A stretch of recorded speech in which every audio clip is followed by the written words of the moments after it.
Bonjour, je m'appelle Sophie, j'ai 17 ans. Je te raconte cette histoire pour pouvoir en parler à quelqu'un en espérant que de cette façon, je me sentirai mieux. Il n'y a pas si longtemps, ma vie a été ruinée à cause de mes parents. Je suis sûre que tu penses que toi aussi tu pourrais dire la même chose, mais mon histoire est un peu plus compliquée.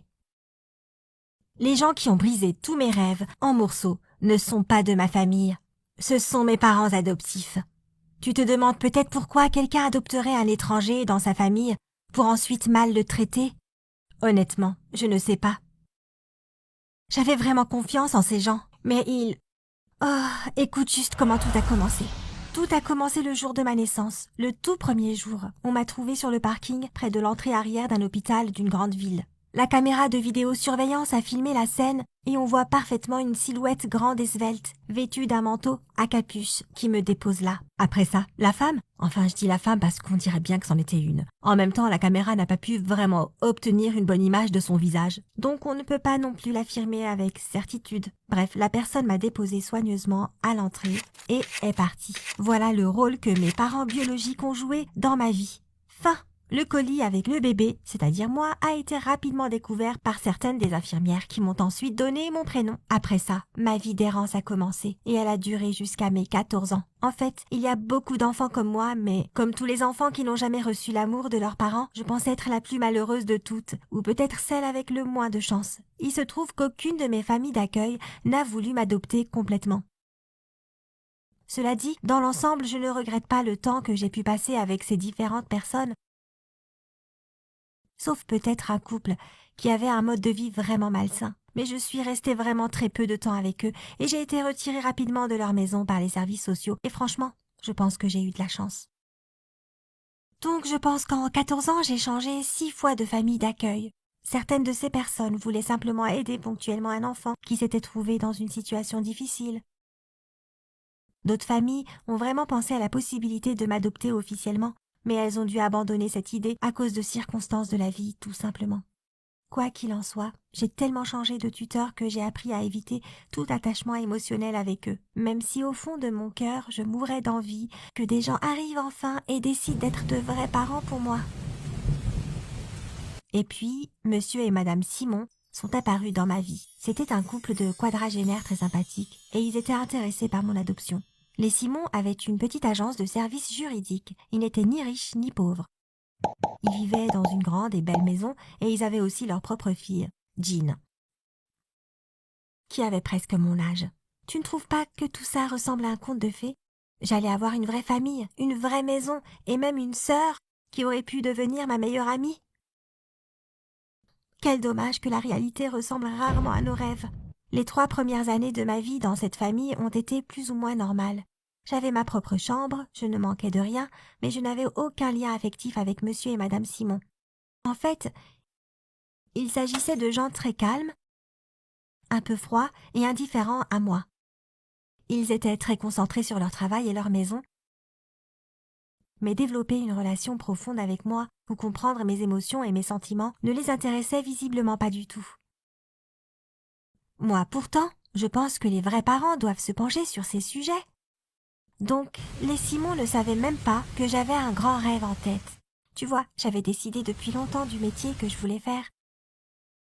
Je crois que j'avais 11 ans quand l'un de mes parents adoptifs m'avait acheté mon premier smartphone avec un bon appareil photo. De là est née ma passion pour la photographie. Je ne vais pas t'ennuyer avec les détails. Je dirais simplement que depuis cette époque, j'avais dépensé tout mon argent de poche pour obtenir un meilleur appareil photo ou pour avoir un meilleur objectif. Mon amour de la photographie ne se limitait pas à des selfies pour mon profil Instagram. Non, pour moi c'était vraiment de l'art. Je rêvais de devenir photographe professionnel, de prendre des photos vraiment artistiques et d'avoir mes propres expositions dans les plus belles galeries du monde. Mais pour que mes rêves se réalisent, je devais non seulement perfectionner mes compétences techniques, mais je devais aussi beaucoup étudier. Alors j'ai trouvé l'université parfaite pour moi.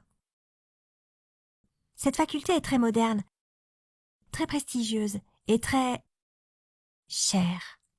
C'était une fac privée et il n'y avait pas de quota pour les enfants comme moi. Alors j'ai dû avoir d'excellentes notes pour pouvoir y entrer. Et crois-moi, j'ai tout fait pour y arriver. Je me suis battue avec acharnement, à chaque niveau scolaire, comme une lionne.